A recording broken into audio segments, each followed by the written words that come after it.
हरे कृष्ण कृष्ण कृष्ण हरे हरे, हरे राम राम राम हरे हरे। नमः ओम विष्णुपदाय कृष्णपृष्ठाय भूतले श्रीमते भक्ति वेदांत स्वामी नामने। नमस्ते सरस्वती देवे गौरवाणी प्रचारिणे निर्विशेष शून्यवादी पाश्चादेष्टानि। जय श्री कृष्ण चैतन्य प्रभु नित्यानंद श्री अद्वैत गदाधर शिवासादि गौर भक्त वृंद। हरे कृष्ण कृष्ण कृष्ण हरे हरे। हम सब कल भी हम लोग श्लोक संख्या 24 तक का अध्ययन करेंगे। अभी काफ़ी भक्तों का इसमें तालते नहीं बन पा रहा। एक बार हम सब प्रयास फिर करते हैं। देखिए, प्रयास में बिल्कुल एक समरूपता होनी चाहिए। आइए हम लोग सीधे उस पर चलते हैं और सब प्रयास करेंगे तो एक बार शब्द अच्छे करना चाहिए। हम लोग पढ़ते हैं। ईश्वरः परमः कृष्णः सच्चिदानंद विग्रह अनादिरादिर्गोविन्दः सर्वकारणकारणम्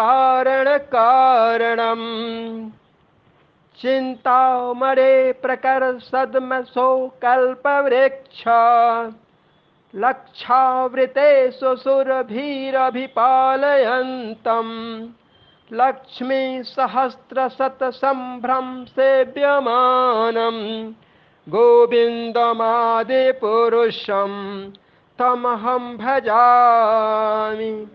वेणुमुकुळन्तम् अरविन्दलायताक्षं वरहावतं संसिताम्बुत्सुन्दराङ्गं कन्दर्पकोटिकमनीयविशेषशोभं गोविन्दमादिपुरुषं तमहं भजामि।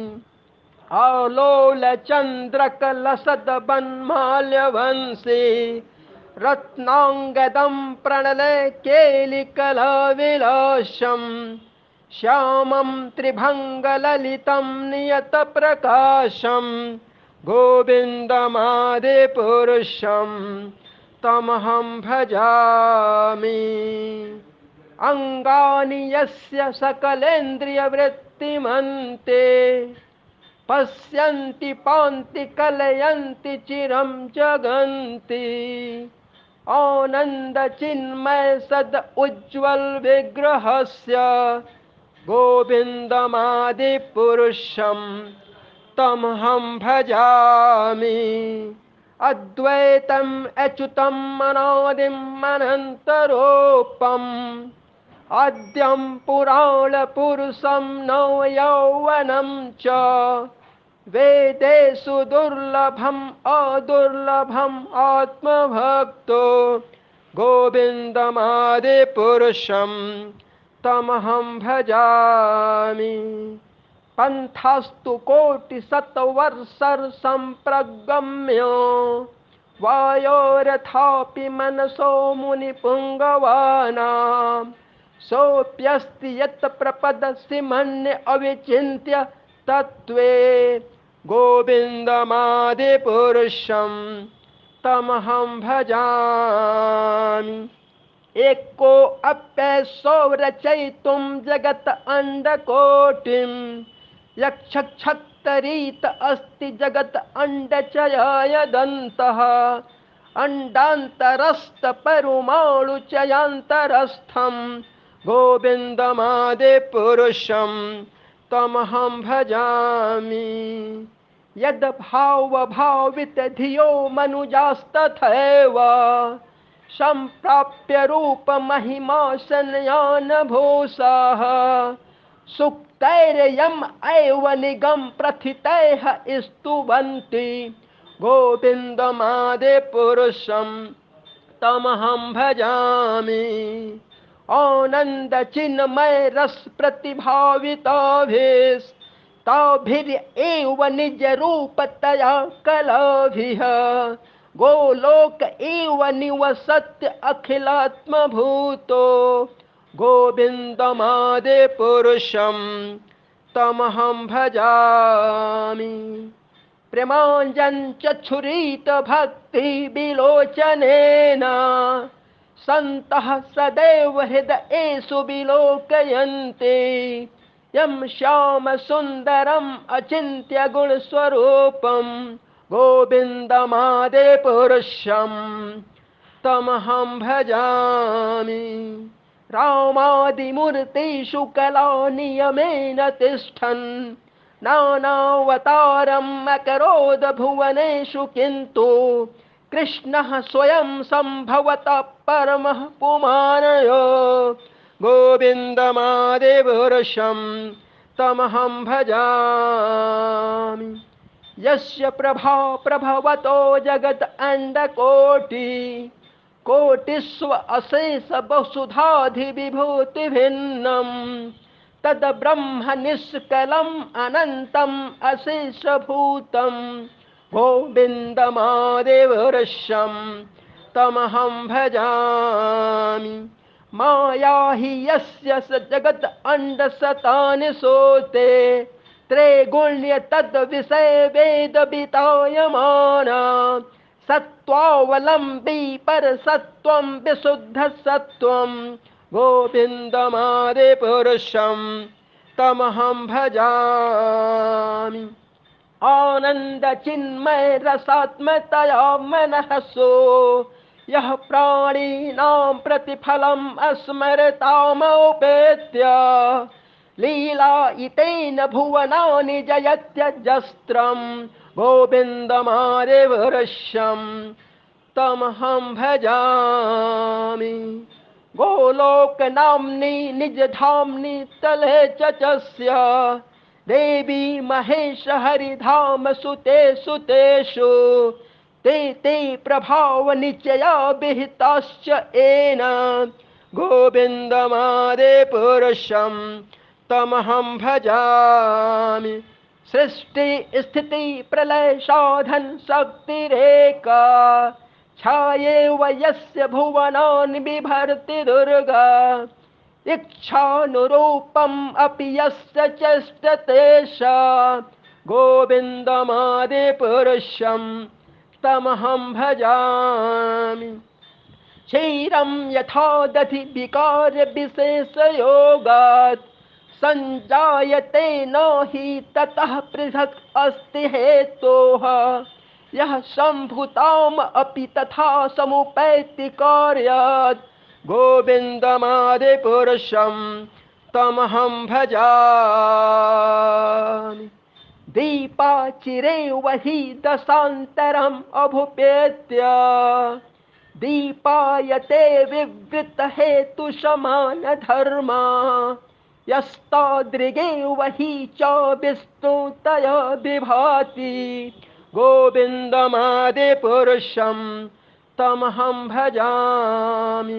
यः कर्णावजले भजति यस्म योग निद्राम अनंत जगत अंडसरोमकूपः आधार शक्तिम् अवलंब्य पराम स्वमूर्तिं गोविंदमादे पुरुषं तमहं भजामि।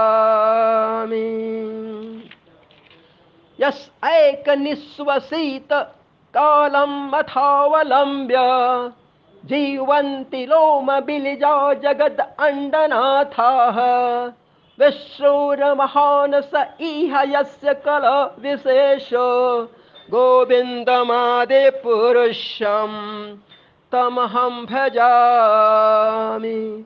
भस्वान् यथास्म सकलेषु निजेषु तेजः स्वीयं कियत् प्रकटयत् अपि तद्वत्र अत्र ब्रह्मा यः स जगत् अंडविधान कर्ता गोविंदमादे पुरुषं तमहं भजामि। यत् पावपल्लवं युगं विनिधाय कुंभ द्वन्द्वे प्रणाम समये सगणाधिराजः विघ्नान् विहन्तुम् अलमस्य जगत्त्रयस्य गोविंदमादे पुरुषं तमहं भजामि। अग्निरमहि गगनम् अम्बुमरुदतिथश्च कालं तथात्म मनसीति जगत्त्रयाणे यस्माद् भवन्ति विभवन्ति विशन्ति हम च गोविन्दमादिपुरुषं तमहं भजामि। इस प्रकार से हम लोग देखिए किसी भी हालत में हम लोग प्रयास करेंगे तो 9 मिनट, अभी हमको लग रहा था कि 9 मिनट 10 सेकंड के आसपास हुआ है, 9:25 का हम लोग का टारगेट था मोटा मोटी मान चलिए। तो जब हम लोग देखिए 9 मिनट से तो कम किसी में हमको 9:30 में जाना है, क्योंकि हम जब स्लो चलेंगे हमें पता है कि यहाँ कुछ गलती हो रही है, कुछ हो रहा है।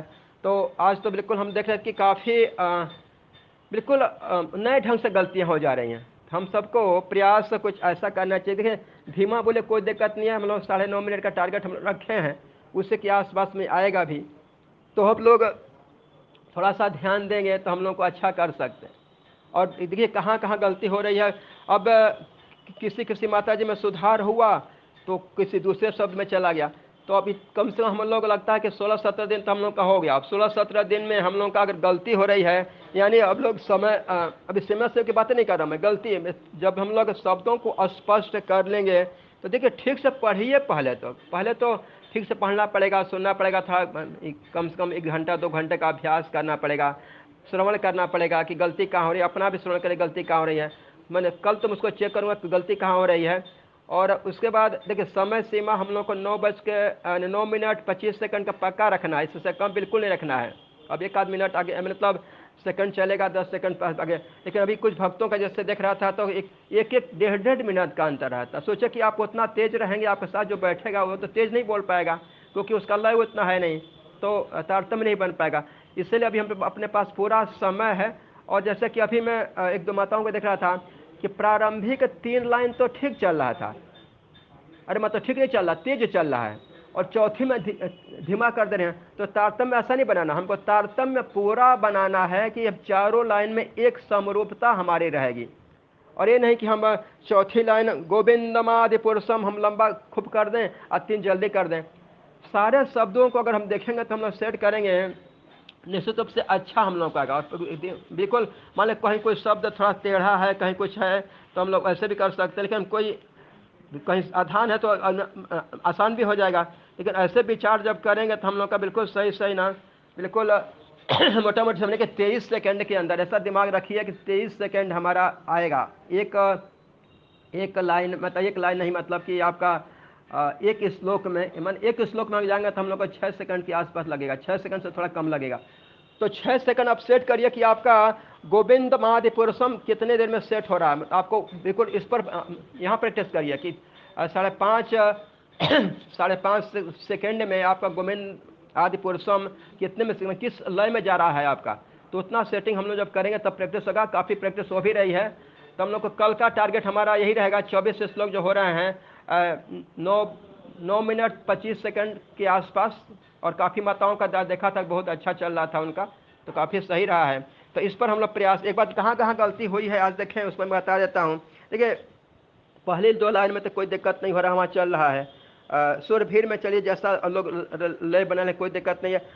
दला यताक्षम में कई बार बोला था मैं, दला यताक्षम, दल यताक्षम में उसको हम लोग सुधार भी चुके हैं। वेणुम कलंतम अरविंदलायताक्षम, बिल्कुल सीधे उस पर पहुंचिए। और उसके बाद हम लोग को काफ़ी रत्नांगदम में सही हो गया है। लसद, देखिए आलोल चंद्रक अलग बोलिए, लसद कलसद बोलेंगे तो बिल्कुल राग बिल्कुल टूट जाएगा, क्योंकि किसी का हम लोग लसद ही बोलना। आलोल चंद्रक लसद अलग अलग बोलिए, बिल्कुल सीधा सीधा। और बाकी पूनम माता जी का देख रहा था कि श्लोक संख्या 5 में कलयंती में गलती हो रहा है, पश्यंती पांत कलांति ऐसे कुछ बोल रही थी। तो वो तो नहीं कि मैं कुछ ध्यान दिए, कलयंती साफ साफ, कलयंती पश्यंती पांति कलयंती चिरम जगंती, ऐसे साफ साफ बोली। और इसमें सही हो रहा था नव यौवनम भी काफ़ी लोगों का सही हो गया। पहले इसमें नव यौवनम बोलने में दिक्कत हो रहा था। देखिए जिसको बोला जाए कम से कम जो गलतियां हम पकड़ा रहा है उस पर भक्तों को ध्यान देना पड़े कहाँ कहाँ गलती हो रही है। और देखिए आज सतवत्सर सतवत्सर सतवत्सर सत, देखिए पंथस्तु कोटि सतवत्सर सतवर्षर, ऐसे बोलिए, पंथस्तु कोटि सतवर्षर संप्रगम्यो संप्रगम्यो सप्रगम्यो संप्रगम्यो ऐसे जब कई बार दिमाग में रखेंगे तो यहाँ पर देखिए उसको सही करें। अविचिंत्य, अविचिंत्य में थोड़ा भक्तों का फंस रहा है। अंडांतरस्थ में काफी सही हुआ। चयांतर में बिल्कुल सीधा सीधा अंडांतरस्थ, अंडांतरस्थ चयांतरस्थम, बिल्कुल इसमें दिक्कत नहीं हो रहा है, सब काफी कर लेंगे सही होगा। श्लोक संख्या जो हमारा 9 है काफी कुछ सही है, बिल्कुल उसमें अब चेंज नहीं करना क्योंकि चेंज करने पर लय बिगड़ जाएगा। और इसमें 10 में भी कोई दिक्कत नहीं है, सबका अच्छा चल रहा है। प्रेमांजन चक्षु में भी काफी अब सबका सुधार हो गया है। प्रेमांजन चक्षुरित भक्ति विलोचनेन, प्रेमांजन चक्षुरित, प्रेमांजन चक्षुरित, ऐसे साफ सा दिमाग में रखिए, उसमें हो जाएगा। बिल्कुल 12 में भी काफ़ी सही लोगों का चल रहा है, कोई दिक्कत नहीं है। हम लोग का बिल्कुल 13 में भी सही है, कोई दिक्कत नहीं हो रही है। 14 में भी कोई दिक्कत नहीं है, काफ़ी स्वावलंबी पर सत्य में बहुत अच्छा सभी लोग बोल रहे हैं। काफ़ी हम लोग का हाँ, इसमें जो श्लोक संख्या 15 में रसात्मतया मनहसु, तो देखिए इसको देखिए कैसे बोलना।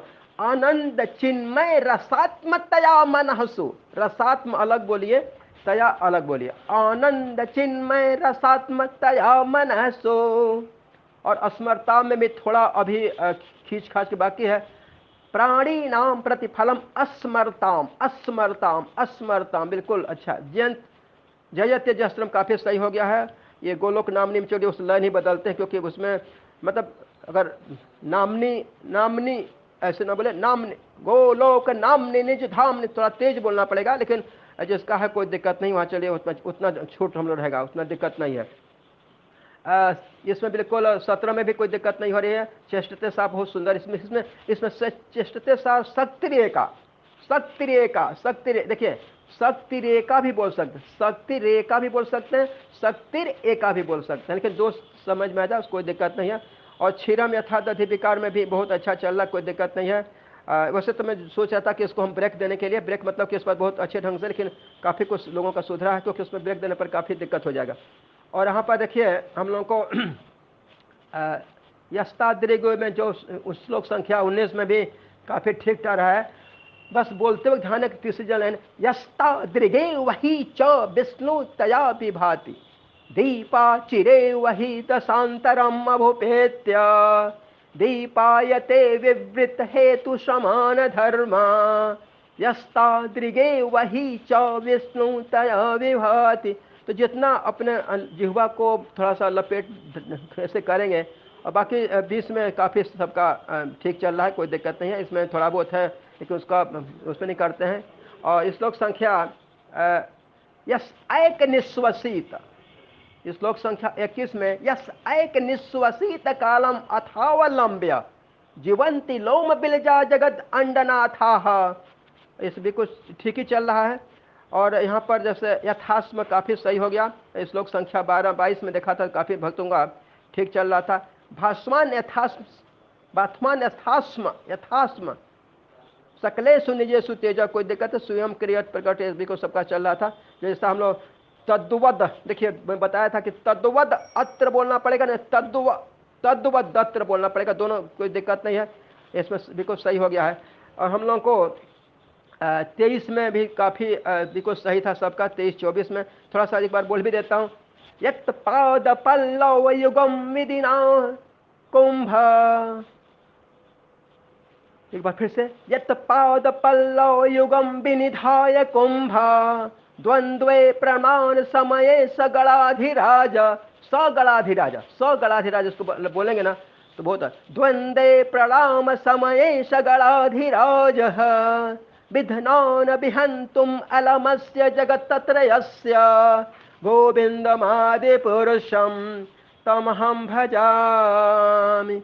और इसमें देखिए हम जैसे हम लोग उसमें जो हम लोग आगे बढ़, इसमें बहुत सुंदर से बोलने का तरीका है। इसमें यस्माद भवन्ति विभवन्ति विसन्ति, यस्माद भवन्ति विभवन्ति विसन्ति यम च, तो इसको जितना अच्छा हम लोग बोल सकते हैं श्लोक संख्या 24 में हम लोग अच्छा कर सकते हैं। एक बार बोल भी देता हूँ।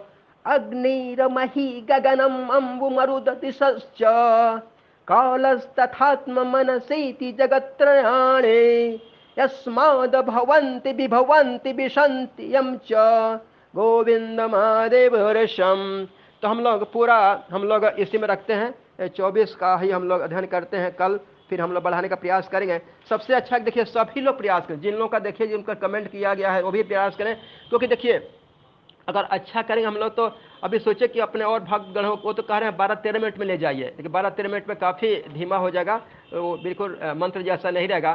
तो हम लोग टोटल की बात कर रहे हैं, तो हम लोग अगर 10:30 मिनट रखेंगे हम लोगों का, काफ़ी हम लोग का 10:30 मैक्सिमम तक 11 जाएंगे, तो इतना तो जाना ही चाहिए। तो हम लोग को बिल्कुल ध्यान रखिए कि जो अभी बिल्कुल 7 कुछ 8 के आसपास में 1-1.5 मिनट का अंतर है, तो वो लोग अपने को थोड़ा सा हल्का करें, मतलब हल्का मतलब तेज़ी न लाएं, और बिल्कुल हो जाएगा। देखिए अभी क्योंकि मैं भी रिकॉर्डिंग कर रहा था, तो जबकि मैं थोड़ा सा, तो हमको 9 मिनट 10 सेकंड 12 सेकंड का कुछ आया था, तो 25 में ले जाएंगे तो कोई दिक्कत नहीं है, 10-20 सेकंड का तो हम लोग मेंटेन कर लेंगे। और फिर हम लोग पूरा महीना बचा हुआ हम लोग अभ्यास करेंगे, तो 9:30 में ये करेंगे, और फिर हम लोग जो 4 बचा रहेगा उसके लिए फिर हम लोग फिर बढ़ेंगे, तो हम लोग का 10:30 के आसपास में हम लोग पहुँचा देंगे, तो काम हो हम लोग को मतलब फिर प्रैक्टिस कर लिया जाएगा सबका। मैं तो मान के चलिए कि 10:30-11 के बीच में हम लोग को लाना। आइए हम लोग सीधे अब अपने श्लोक पर आते हैं। हम लोग काफ़ी दिनों से 1-2-3 का अध्ययन कर रहे थे, काफ़ी हमको लगता कि कम से कम 15-17 दिन हो गया होगा। आइए हम लोग सीधे उसी श्लोक के पहले एक मंगलाचरण का जहाँ से हम लोग प्रारंभ करेंगे। मंत्र पूरा करने का मन हो रहा है, लेकिन हम लोग फिलहाल छोड़ देते हैं। बस एक कोशिश मेरी रहती है कि प्रभुपाद जी के प्रणाम मंत्र से हम लोग प्रारंभ करते हैं हमेशा, इसको निश्चित रूप से, बाकी कुछ छोड़ देंगे तो ये हमको जो लेकर चलें।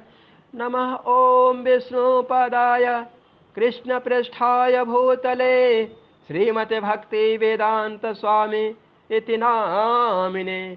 नमस्ते सारस्वते देवे गौरवाणी प्रचारिणे निर्विशेष शून्यवादी पाश्चात्य देशानि। जय श्री कृष्ण चैतन्य प्रभु नित्यानंद श्री अद्वैत गदाधर शिवासादि गौर भक्त वृंद। और आगे हम लोग, हे कृष्ण करुणा सिंधु दीनबंधो जगतपते गोपेश गोपिका कांत राधा कांत नमस्तुते।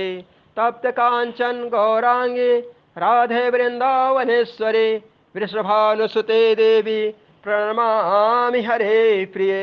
वाञ्छा कल्पतरोभ्यश्च कृपा सिन्धोभ्य एव च पतितानां पावनेभ्यो वैष्णवेभ्यो नमो नमः। जय श्री कृष्ण चैतन्य प्रभु नित्यानंद श्री अद्वैत गदाधर शिवासादि गौर भक्तवृंद। हरे कृष्ण कृष्ण कृष्ण हरे हरे, हरे राम राम राम हरे हरे।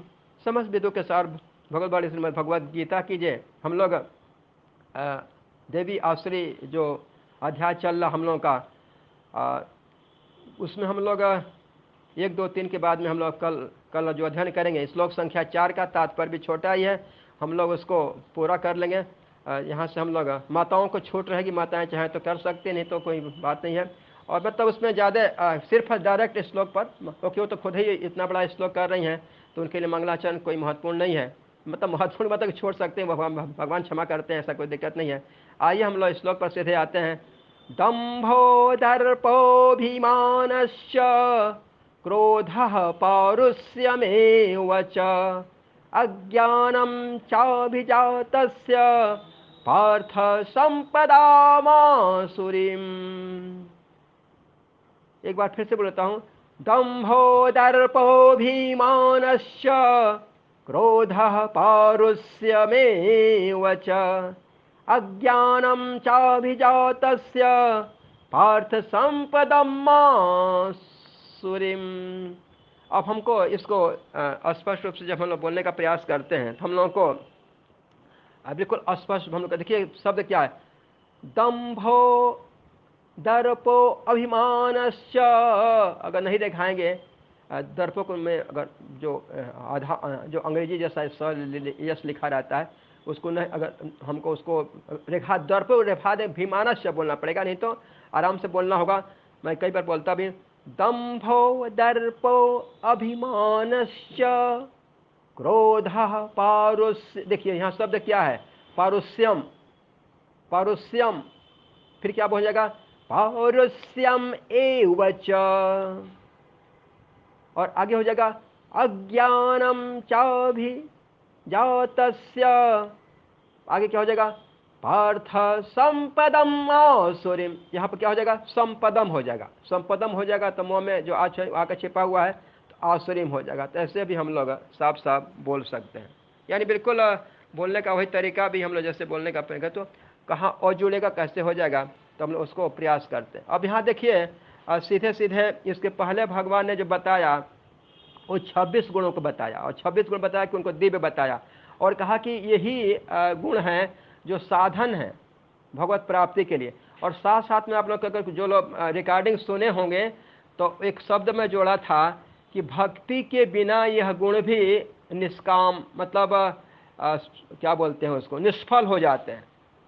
यानी सीधे सीधे हम कह सकते हैं कि हमें भक्ति भी करना पड़ेगा, और देखिए अगर भक्ति करने पर भी अगर ये 26 गुण हमारे पास नहीं आए तो भक्ति भी निष्फल हो जाएगी, ये समझ लीजिए। बिल्कुल स्पष्ट है, मैं अपने मन से नहीं बोल रहा हूँ, शास्त्रों का, संतों का कहना है, भगवान स्वयं कहते हैं कि मतलब हमें भगवत धाम जाना है तो और क्योंकि देखिए भक्ति करने से 26 गुण आएंगे, ये भी कन्फर्म है, और ये भी है कि ये 26 गुण हम लोग पास आ जाएगा तो भक्ति करने की प्रेरणा भी आ जाएगी। दोनों एक दूसरे के पूरक है, हमें ध्यान में रखना पड़ेगा। जब भगवान हम वहाँ जाएंगे भगवान के पास में, भगवान दरवाज़ा खोल करके जय विजय को बोलेंगे कि इसको ले लो अंदर, तो वो देखेंगे कि इसके पास, ये नहीं देखेंगे कि कितना जप किया है, कितना गीता भागवतम पढ़ा है, ये बोले कि गीता भागवतम पढ़ने के साथ साथ ये 26 गुण उसके पास में आए हैं कि नहीं आए हैं, ये देख लो।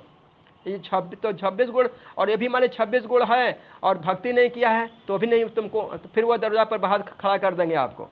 यानी दोनों हमारे पास क्या होना चाहिए, भक्ति भी होनी चाहिए, यानी दोनों के ये साथ का क्या है, ये अनिवार्य संयोग होना चाहिए। कल इसको हमने बिल्कुल स्पष्ट रूप से बताया था, क्योंकि संतों की बात है, कोई हम अपने मन से जबरदस्ती मैं नहीं कुछ ही प्रयास नहीं करता अपने मन से कुछ बोलूं, क्योंकि उसकी आवश्यकता भी नहीं, क्योंकि संतगण इतना हमें दे करके गए हैं, हम उनको अगर वहीं से हम लोग सीख करके कुछ हम समझा पा रहे हैं तो उनकी ही कृपा है, यह हम अपने बस का कुछ भी नहीं है।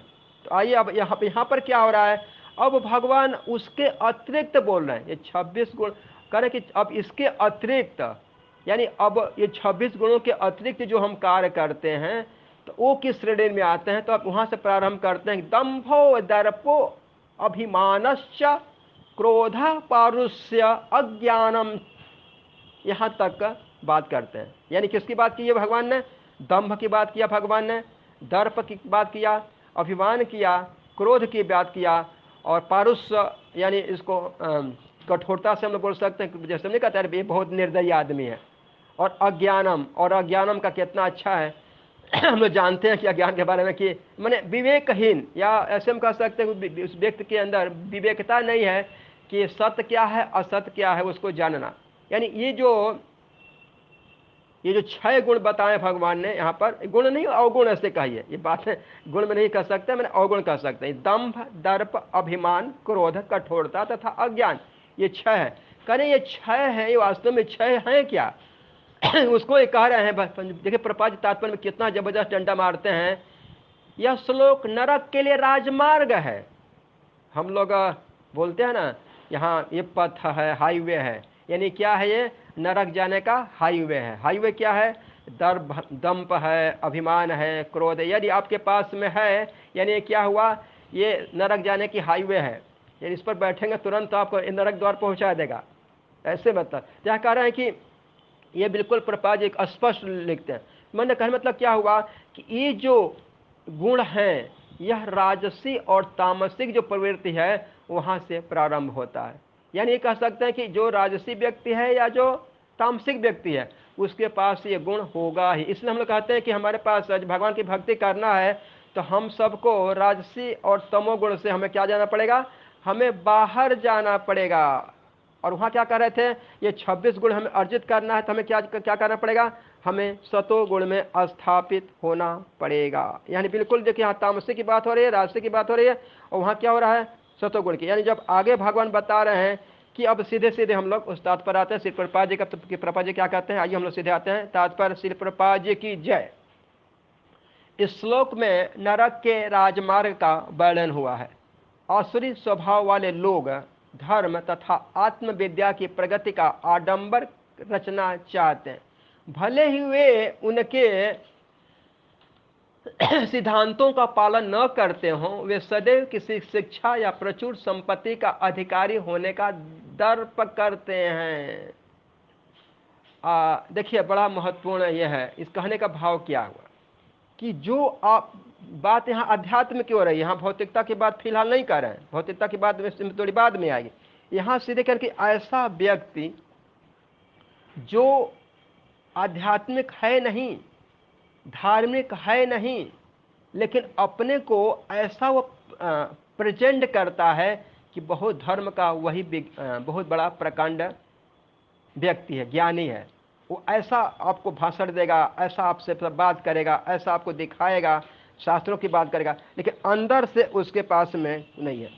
और यहाँ कह रहे हैं कि ये जो अवगुण बता रहे हैं, वह कह रहे हैं कि मतलब सीधे कहने में तो क्या हुआ कि ये इस गुण के माध्यम से उस संसार में हमें बंधने का दंड मिलता है। यानी हमारे पास अहंकार है, घमंड है, अभिमान है, गर्व है, क्रोध है, निष्ठुरता है, अज्ञानता है, ये सब क्या है? ये सब बिल्कुल सीधा सीधा हमको संसार में बांधने का ये सब क्या है? हथकड़ी है। और हथकड़ी के अवयव हम बोल सकते हैं। कहें कि ये जो बांधने वाले यानी जो हमें जो फल प्राप्त होता है, इनके द्वारा जो फल प्राप्त होता है वो उसका फल क्या है कि हम संसार में बंधते हैं। और क्या होता है संसार में बंधने का? पुनरपि जननम पुनरपि मरणम पुनरपि जननी जठरे सहन। माँ के गर्भ में हमें बार बार आना पड़ता है, चाहे वो माँ मानव वाली हो या चाहे माँ पशु वाली हो या पशु पक्षी वाली हो या कीड़े वाली, कोई भी मतलब हो। यानी सीधे सीधे यहाँ पर कहने की अधार्मिक रहने पर भी अपने को ऐसा दिखाता है कि वो क्या है? मैं धार्मिक हूँ। और इसी कहते हैं कि अपने को डिंग हाँकना। जैसे हम लोग साधारण भाषा में कहते हैं कि कोई व्यक्ति डिंग हाँकता, अरे मैं तो बहुत ज्ञाना हूँ, हमको एक पूरा हमको पता है, पूरा ये पता है, आप मैंने पूरा हम जानते हैं, पूरा शास्त्र जानते हैं। और उसी प्रकार उसी परिप्रेक्ष्य में ये भी है कि धर्म के साथ साथ आपके पास धन है, विद्या है, बल है, योग्यता है, पद है, सौंदर्य है, उसका भी आपको क्या हो जाए? घमंड हो जाए। मैं बलवान हूँ, मैं धनवान हूँ, मैं ज्ञानवान हूँ, मैं योग्यता वाला हूँ, मैं पद वाला हूँ, मैं सौंदर्य वाला हूँ। ये भी गुण क्या है? ये भी हमारे तमोगुण का लक्षण है, जिसको क्या कहते हैं? दर्प। यानी क्या कहते हैं? घमंड। यानी उसी परिपास को। और यहाँ जो अभिमान, देखिए अभिमान तो ऐसे क्या होता है, हम लोग साधारण भाषा में क्या हम लोग बोलते हैं? अभिमान मैंने बड़ा घमंडी है। वास्तव में वो घमंडी शब्द यहाँ पर नहीं है। वो अभिमान कहाँ से आता है? अभिमान का जो पीछे का उसके हम लोग जड़ में जाएंगे तो क्या होता है?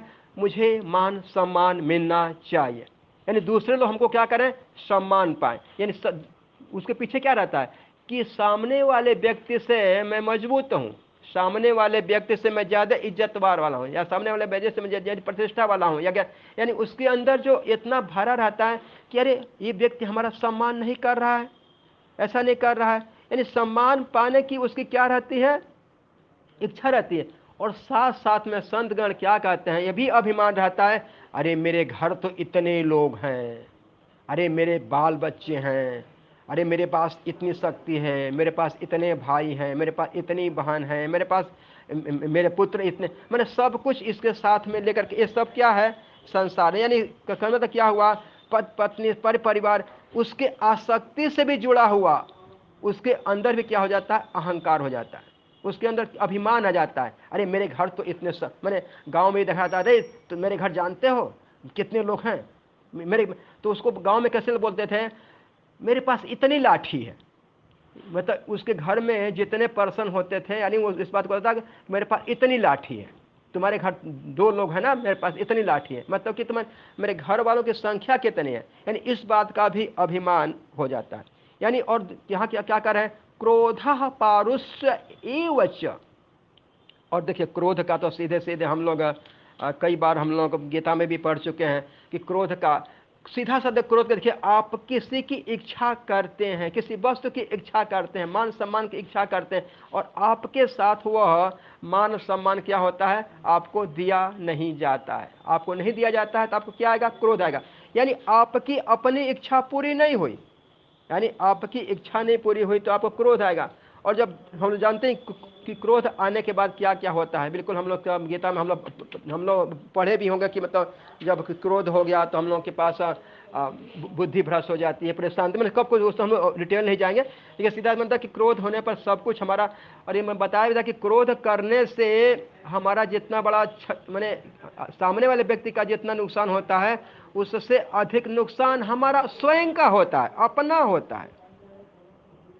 तो वो सारी चीजें वो अभिमान से जुड़ी हुई हैं। तो उसके हमें जितना क्रोध करने का नियंत्रण सीखना हम प्रारंभ कर देंगे, क्योंकि आज क्रोध नियंत्रित किए कल कम आएगा, कल थोड़ा नियंत्रित किए परसों कम आएगा, यानी उसको नियमित करते जाएंगे तो होता जाएगा। फिर क्या कर रहे हैं, पारुष्य में च। देखिए पारुष्य का सीधे मतलब क्या हुआ, निष्ठुरता। यानी हम कहते हैं अरे बहुत निर्दयी है, तो इसके अंदर कोई किसी प्रकार की क्या बोलते हैं, उसका हृदय साफ, मैंने इसके अंदर ममता है नहीं। देखिए एक तो ममता भगवान के साथ जोड़ना है, लेकिन यहाँ कह क्या रहा है कि निष्ठुर व्यक्ति, यानी सीधे बीते उसको कठोरता की बात करें। और सत्य कहने की जो आश्री जो संपदा है, इसका एक तरह से यह विशेष गुण है कि मतलब कि व्यक्ति के अंदर किसी प्रकार का दया भाव न रहे, यानी निष्ठुरता रहे। कोई किसी को मारे चला जा रहा है, कोई मारे चला जा रहा है, और बिल्कुल आपको भी किसी को गाली देने में भी कोई लाज हया नहीं आ रहा है, कि किसी का खाना छीनने में आपको लाज हया नहीं आ रहा है, मैंने जबरदस्ती किसी की संपत्ति छीनने में आपको कोई लाज नहीं आ रहा है, कोई हया नहीं आ रहा है। मैंने किसी प्रकार के अंदर मैंने इतना कठोर हो जाए कि सिर्फ अपनी चिंता करता है, अपनी चिंता के अलावा वह किसी की चिंता नहीं करता है। और जानते इसके और क्या फिर बोलते हैं आगे, आगे बोलते हैं अज्ञानम च अभिजातस्य पार्थ संपदाम सुरीम। और अज्ञानता, देखिए अज्ञानता का सीधे सीधे भाव यही रहता है कि वह व्यक्ति के अंदर इतना विचार नहीं है कि क्या सत्य है क्या असत्य है, उसका कौन रक्षक है उसका कौन भक्षक है, उसका कौन हिस्सेदार है कौन दुश्मन है, मतलब कौन व्यक्ति उसका कल्याण करने वाला है कौन व्यक्ति उसका कल्याण नहीं करने वाला है। वो सत्य और असत्य का निर्णय नहीं कर पाता है, निर्णय नहीं कर पाता है, इसलिए वो के अंदर क्या रहता है, उसका कारण क्या रहता है, अपने वो तमोगुण में अपने को इतना स्थापित किए रहता है कि उसके पास विवेक ही नहीं रहता है। और जब विवेक ही नहीं रहेगा, क्या सत्य है, यानी संसार के सत्य को ही सत्य मानता है, भगवान के सत्य को असत्य मानता है, या क्या कर देगा उसको भगवान के साथ, उसको कहेगा अरे भगवान है कि नहीं है क्या पता, किसने देखा है। वो एक शंका के दृष्टिकोण से बात करेगा, यानी भगवान को ही नकारना चाहेगा, यानी उसके अंदर क्या है, भगवान के प्रति उसके श्रद्धा नहीं है। जब श्रद्धा नहीं है तो ऑटोमेटिक उस किसी से डरेगा नहीं, तो उसके अंदर दैवी जो संपत्ति है कहाँ से आने वाली, आएगा नहीं। दैवी संपत्ति तब ना आएगी जब भगवान से आप डरेंगे, भगवान के प्रति आप सोचें क्या नहीं कि भगवान के प्रति मेरी जिम्मेदारी है, या भगवान के प्रति मेरा कुछ सेवा की भावना है, अब भगवान के प्रति हमारी जिम्मेदारी बनती है, हमें क्या करना चाहिए। जब इतनी चीज़ें हमारे रहेंगी तो वो कब आएगा, जब मैं ज्ञान, इसलिए कहते हैं कि जब हम ज्ञान कहाँ से आएगा, सीधे शास्त्र कहता है कि जब सत्संग करेंगे, चाहे वो गीता का सत्संग करेंगे, भक्त का सत्संग करेंगे, भागवतम का सत्संग करेंगे, या भगवान के साथ करेंगे, हरि नाम का सत्संग करेंगे, मतलब इस प्रकार से सत्संग जब हम करेंगे, भगवान के विचारों का सत्संग करेंगे, उनके भगवान की जो दी हुई वाणी है, भगवद गीता है, या भगवान के बारे में जो क्रियाकलाप है, जो लीलाएं हैं, उनका जब हम श्रवण करेंगे तब जा कर के हमारे अंदर ये चीज़ें आएंगी। और फिर हम जब सत्य असत का निर्णय करने लगेंगे तब ये 5 चीज़ें, तो इसलिए कह रहे हैं कि यहाँ पर जिसके अंदर वो गुण नहीं हुआ तो उसको क्या हुआ, तो उसको सीधे कहते हैं कि ऐसे जो अभिजातस्य पार्थ।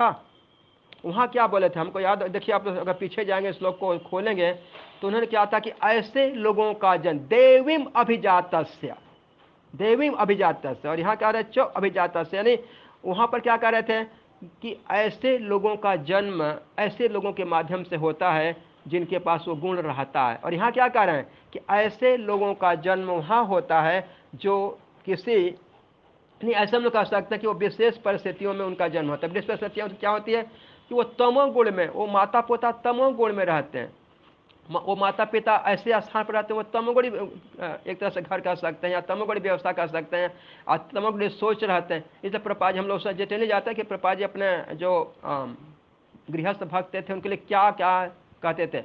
और उसमें हम लोग कहा था कि संस्कार की बात होती, गर्भाधान संस्कार की बात हुई थी उसमें, फिर और भी संस्कार होते हैं। तो कहते हैं कि वो संस्कार तो वहाँ हो ही नहीं रहा है, वो तो जबरदस्ती आपका जो एक क्या बोलते हैं, एक तरह से मोटा मोटी भाषा में कह सके अशुभ समय कह सकते हैं, अशुभ समय का मिलन हो गया, अशुभ समय का मैंने क्या बोलते हैं, अशुभ मुहूर्त कह सकते हैं या अशुभ समय कह सकते हैं, यानी शुभ संस्कार का परिवेश ही नहीं रहा। तो जब सोचिए कि जब हम गुस्सा गुस्से में दो व्यक्ति मिल रहे हैं तो वहाँ से प्रेम कहाँ से आएगा? प्रेम आएगा नहीं। प्रेम तो शांति से आएगा ना, जब हमारे वहाँ पर दो व्यक्ति ऐसे रहेंगे जो आपस में समन्वय बना हुआ है, खुशी खुशी उनके साथ संस्कार मतलब जो भी मैंने हम समझ सकते हैं। तो कहते हैं कि नम्रता तो वहाँ आएगी नहीं, विनम्रता तो वहाँ आएगी नहीं, वहाँ पर दया तो वहाँ आएगी नहीं, क्योंकि हमारा जन्म ही कहाँ हुआ, किस परिवेश में हुआ? शुभ संस्कार के साथ में हुआ नहीं, यानी विवेक रहेगा नहीं। सीधे सीधे हम लोग कह सकते हैं कि भगवान के प्रति हमारा कोई यहाँ पर जिम्मेदारी नहीं है, हमारा मान सम्मान पूजा प्रतिष्ठा के लिए यहाँ पर धन के लिए हमारा वह चिंतन लगा हुआ है। तो अभिप्राय हमारा कि ये सब कुछ अज्ञानता इस कारण से है कि हम भगवान को समझ नहीं रहे, और हमारा जो परफेक्ट जो लक्ष्य था कि हम उस लक्ष्य को प्राप्त करें, सात्विक बने, वो लक्ष्य हमें क्या पता तमोगुण रजोगुण गया। तो रजोगुण तमोगुण का परिणाम क्या हुआ? दंभो दर्पो अभिमानश्च क्रोध पारुष्यमेव च अज्ञानम। ये 6 चीजें हैं भगवान ने जो बताई। कहते उसको प्रपाद ने कहा कि ये सब क्या है? राजपथ है, यानी भगवान ने कारपेट बिछा दिया, इस पर आओ और सीधे कहाँ चले जाओ? नरक चले जाओ। अगर नरक जाने का मन है तो ये 6 गुण रखो, और इसके आगे जितने भी हैं देखिए हम लोग को अब जाएंगे तो सब भगवान नरक की ही बात करें। यहाँ पर आसुरी जो स्वभाव है उसकी ही बात यहाँ पर की जाएगी। यानी हम देखिए क्या करना चाहिए, हमारे पास विद्या हो, हमारे पास धन हो, कुटुंब परिवार हो, यही नहीं हम किस परिवार में जन्मे उसका भी बहुत लोग घमंड करते हैं। हम इस बड़े घर में हो गए, इस बड़े वर्ण हो गया, बड़े अवस्था में हुआ, कि जैसे कहते हैं अरे सोने का चम्मच है, चांदी का चम्मच है, क्या क्या है। लेकिन कुल मिला करके यह है कि अगर भक्ति हमारे पास नहीं है तो सारे गुण रह करके भी हमारे पास कुछ नहीं होने वाला है। यानी जो यहाँ जो पारुष्य बार क्या, यानी कोमलता का अभाव, जिसके पास कठोरता, देखिए कभी कोई इसको पसंद भी नहीं करता है।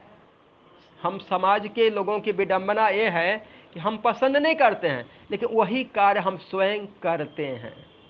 हमें सम्मान पाने की चिंता हम किसी को देना नहीं चाहते हैं, सम्मान हम लेना चाहते हैं। हम चाहते हैं कि हम पर कोई क्रोध नहीं करे, लेकिन हम स्वयं क्रोध करते हैं। हम घमंड नहीं करना चाह रहे, बड़ा घमंडी है, लेकिन 5 मिनट के बाद पता चलेगा कि अपने हम घमंड में फिर चूर हो जाते हैं। तो इस प्रकार से हमको उस बेसिक कारण क्या होता है, भगवान इससे कहा अज्ञानम। और अज्ञानम मतलब क्या हुआ? अपने को वो व्यक्ति क्या मानता है?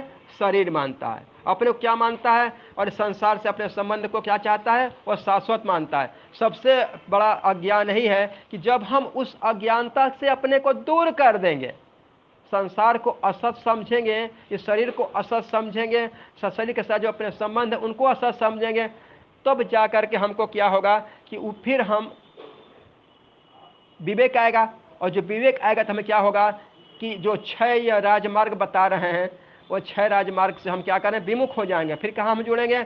हम उस 26 वाले गुण पर जाएंगे जो हमें भगवान ने 26 गुण बताए थे, क्योंकि वो और 26 गुण के साथ साथ में हम क्या करेंगे? भगवान की भक्ति भी करेंगे। और सीधे हम लोग बार बार कह रहे हैं कि भक्ति और 26 गुण दोनों साथ रहना चाहिए। और बहुत भक्तों के बारे मैं तो 16 माला करता हूँ, रोज मंदिर जाता हूँ। भैया कुछ नहीं होने वाला है, संतों से पूछिए, मैं अपने मन से नहीं बोल रहा हूँ। दरवाजा तभी खुलेगा भगवान का कि भगवान पूछेंगे 26 गुण इसके पास में है कि नहीं है। मैंने और बिल्कुल संगत है कि दोनों का कॉम्बिनेशन चलेगा। मैंने 26 गुण भी होने चाहिए और भगवान के प्रति अटूट भक्ति भी होने चाहिए, अटूट भक्ति भी होनी चाहिए। वो भी अनन्यास चिंतयन्तो माम ये जना परुपास्ते, बिल्कुल वो भी बिल्कुल नित्य निरंतर तैलवत रहना चाहिए। तब जाकर के हम भगवान को प्राप्त करने का अधिकार प्राप्त कर सकते हैं। उसके बाद भी भगवान की कृपा चाहिए, अपने गुरु की कृपा चाहिए, भगवान की कृपा चाहिए, संतों की कृपा चाहिए, तो हमें उसी कृपा के लिए हम लोग विनम्र बनते हैं। वो भी कहा गया कि किसी से हमें कुछ पाना है, बहुत विनम्र बनना पड़ेगा। तद विधि परिपाते न परिपस्ने न सेवा, बड़े झुक करके आप करना पड़े। तिड़ादपि सुनिश्चन तरुपे सहिष्णा, ये कितने प्रतिदिन हमारे जीवन में आना चाहिए कि हमें कैसा वृक्ष जैसा सहनशील, तिनका जैसा तुक्ष बन के रहना। कभी अपने अंदर ये दंभो दर्पो अभिमानस्य, इसका तो कभी हमारे अंदर किसी प्रकार का नामो निशान नहीं आना चाहिए। तो ऐसा हम लोग प्रभुपाद जी फिर आगे क्या कर रहे हैं कि अन्य लोग जैसे कह रहे थे कि अन्य लोग उनकी पूजा करते हैं कि नहीं करते हैं, विश्वास करते हैं, सम्मान दिखाना चाहता है, भले वो उसके पास योग्यता है कि नहीं। देखिए संसार के क्या कहता है कि वास्तविक योग्यता वो है कि भगवान के या कितने करीब है, भगवान की बातों को कितना वो समझ पा रहा है। नहीं तो वही जैसे छोटी कहानियाँ जैसे नारद जी वाली हम लोग जानते होंगे, सब लोग जानते ही होंगे संक्षेप में, कि नारद जी एक बार जा रहे थे तो एक पुजारी जी महाराज थे, और रास्ते में बोला कि भैया भगवान जी कहाँ, अरे भगवान कहाँ जा रहे हैं? मैं बैकुंठ लोक जा रहा हूँ, भगवान जी के पास मिलने जा रहा हूँ। तो इन्होंने कहा कि अरे मेरे बारे में जब पूछेगा कि हमको मुक्ति कब मिले, मतलब बहुत दिन से पूजा कर रहा हूँ, बड़ी आरती करता हूँ, इतना दिन बीत गया उससे करता हूँ, जरा पूछ के आइए तो जरा कैसे कर। और एक सामने फिर गए तो एक मोची जी भी वहाँ पर मिल गए। मोची जी से बोले कि अरे प्रभु बड़ी आपकी कृपा हुई, आपका दर्शन मिला, थोड़ा बड़ी मेरी आप कृपा कर देते कि भगवान से एक बार थोड़ा आग्रह कर देते कि मेरी मुक्ति है, मैं थोड़ा जानना चाहता हूँ कि मेरी मुक्ति कब हो जाएगी। देखिए यहाँ वो कह रहे हैं कि मैं करता हूँ, यहाँ आग्रह नहीं कर रहे थे। और वहाँ क्या वो कह रहे हैं, मोची जी क्या कर रहे हैं, आग्रह कर रहे हैं, बड़ा आपकी कृपा है, थोड़ा भगवान से पूछ लेते, मैंने दया भाव से कह रहे हैं। भगवान जी के पास हो गए, पूछे तो फिर वहाँ भगवान के पास जब गए, बैकुंठ पहुँचे, संक्षेप में बता रहा हूँ, थोड़ा लंबा हो जाता है। तो उन्होंने कहा कि अरे जो वो पुजारी है ना, पुजारी का तो बहुत समय लगेगा अभी, उसका क्या अभी तो उसके बारे में अभी कुछ बोलने का मन नहीं कर रहा है। अच्छा तो उसको क्या मैं जवाब दूंगा? तो उसको जवाब दे देना। अब अच्छा रुको रुको रुको रुको रुको, अभी थोड़ा मत पूछो। अच्छा एक काम करो, एक दिमाग में आ रहा ना, वो लोग जाएंगे तो लोग पूछेंगे कि भगवान क्या कर रहे थे, तो तुम बताना मेरे पास। तो मैं क्या बोलूँगा? अरे बोल देना कि सोई में से हाथी को निकाल रहे थे। तो देखो क्या दोनों क्या जवाब देते हैं। फिर लौटे लौटे आए तो पुजारी जी के पास मिले, क्या हुआ प्रभु, पूछे मेरे बारे में? हाँ आपसे तो मैं बोला था, पूछे कि नहीं, अब भूल तो नहीं गए? ऐसा मानी भाषा देखिए, अब भूल तो नहीं गए? नहीं नहीं भूले नहीं बाबू, भूले नहीं। अब हम भगवान से पूछे थे, भगवान का अच्छा एक प्रश्न था, देखिए क्या भाव होता है। तो पूछे कि भगवान क्या, अरे भगवान बहुत व्यस्त थे ना, बहुत व्यस्त थे तो मैं पूछ नहीं पाया। तो क्या कर रहे थे? अरे सुई है ना, सुई में से हाथी निकाल रहे थे। क्या नारद जी क्या बात कर रहे हैं फालतू में? अरे ऐसा हो सकता है, सुई में से कहाँ से हाथी निकलेगा इतना बड़ा? भगवान जी अरे क्या बात करते हैं आप? तो नारद जी चुप हो गए। तब करके अब इसका समझ में आ गया कि अब इसका मैंने भगवान की शक्ति का इसके पास में कुछ भी ज्ञान नहीं है, कुछ भी ज्ञान है। तो जवाब नहीं दिए। फिर क्या, अच्छा ठीक है अभी मैं तो जाऊँगा। अब जब भगवान जी वो काम करेंगे तब तो फिर वहाँ मोची जी के पास पहुँचे। अरे क्या हुआ महाराज, आप गए थे कि नहीं गए थे कहीं? कहीं आप खुश तो है ना, स्वतंत्र है ना, भगवान से आपका मिलन हुआ कि नहीं, मुलाकात हुआ कि नहीं? बोले हाँ मिलन हुआ। अभी नहीं, वो कुछ कर रहे थे। तो क्या कर रहे थे? अरे वो कर रहे थे ना, वो सुई में से हाथी को निकाल रहे थे। आहा क्या बात है, क्या बात है, अरे भगवान अरे कुछ भी कर सकते हैं, अरे क्या बात है, भगवान की लीला तो अपरंपार है, अरे कुछ भी, अरे क्या बात है भगवान, अरे वाह वाह भगवान की शक्ति का। अब नारद जी समझ गए कि अब दोनों के बीच में कितना बड़ा अंतर है। मैंने भगवान की शक्ति का उस मोची जी को सब कुछ पता है, और ये रोज अपना ये आरती पूजा कर रहे हैं इनकी भगवान की शक्ति का, यानी कोरम पूरा कर रहे हैं। यानी देखिए हम भगवान के बारे में हम लोग गीता भागवतम पढ़ रहे हैं कि भगवान के जन्म के बारे में, जन्म कर्म भगवान बोलते कि मेरे जन्म के बारे में, मेरे कर्म से जो जान जाएगा वही भगवान को जानेगा। यानी जो भगवान को जान ही नहीं पाया वो क्या जानेगा? यानी कुल मिलाकर के भगवान को के प्रति श्रद्धा भाव रखना पड़ेगा, भगवान के शक्ति को और भगवान के भक्तों का। भगवान कहते कि भगवान के भक्तों के साथ तुम चलोगे मैं तुमको ले लूँगा। तुम अकेले आना चाहते हो ना, तो तुमको बहुत समय लगेगा, बहुत समय लगेगा। तो इस प्रकार से हम सब सोच सकते हैं, विचार सकते हैं किस प्रकार से भगवान के। तो यहाँ सब जितना ये दैवी आश्रित प्रकृति का चल रहा है, सीधे इसका है कि हमें सत्य से जितना संबंध बना सकते हैं। सत्य एक ही है, हरि नाम है, गीता है, भागवतम है, और भगवान का साथ है, भक्तों का साथ है, उनकी दिनचर्या है, उनके, और बाकी इसके अतिरिक्त कुछ भी नहीं है जिसका हम साथ कर सकते। इसलिए हमको असत्य का तो संबंध रखना ही नहीं, बस इतना ज्ञान हमें हो जाए बस। और जब इतना ज्ञान हो जाएगा तो बाकी ये दंभो दर्पम धीरे धीरे छूट ही जाएगा, और नहीं छूटेगा तो फिर वो आगे बढ़ता रहेगा। और अब होगा तो वही चलता रहेगा, पुनरपि जननम पुनरपि मरणम पुनरपि जठनी जठरे सहनम। और फिर उसका सिद्धांत हम लोग जानते हैं, इस जन्म से उस जन्म, इस डाली से उस डाली, उस पक्षी से उस पक्षी, इस कोयल से उसको चुमने, कुछ भी हमारा कहाँ कहाँ जन्म हो जाएगा, हम लोग के कौन सा कीड़ा बनेंगे, कौन सा पक्षी बनेंगे। और ये जीवन जो मिला हुआ है ये हमारे लिए अंतिम हो जाए, इसका हमें प्रयास करना है कि पुनः इसी जीवन में, क्योंकि ये समझ लीजिए ये जीवन छूटने के बाद हम लाख कहते हैं हम लोग की भक्ति पुनः मिलेगी, लेकिन भक्ति कब पुनः मिलेगी, जब मानव शरीर मिलेगा तब मिलेगी, कुत्ते बिल्ली में नहीं मिले। हम कक्षा 8-10 जो भी पढ़े हो यहाँ पर मान लीजिए, तो आगे जब हमको मौका तब मिलेगा जब हमको ये शरीर मिलेगी, तब हम 10 से ऊपर चलेंगे। बीच में अगर हम कुत्ता बिल्ली में फंसे रह गए तो फंसे ही रह जाएंगे। अब कब मौका मिलेगा, कितने कोटियों में जन्म लेने के बाद मिलेगा। इसलिए इस अवसर का जितना हम लाभ ले सकते हैं उतना हमको प्रयास करना चाहिए। अब लोग काफ़ी विस्तार हो रहा है, क्षमा चाहता हूँ। हरे कृष्णा कृष्णा कृष्णा हरे हरे, हरे राम राम राम हरे हरे। श्री प्रभुपाद जी की जय। हरे कृष्णा। सभी भक्तों की जय।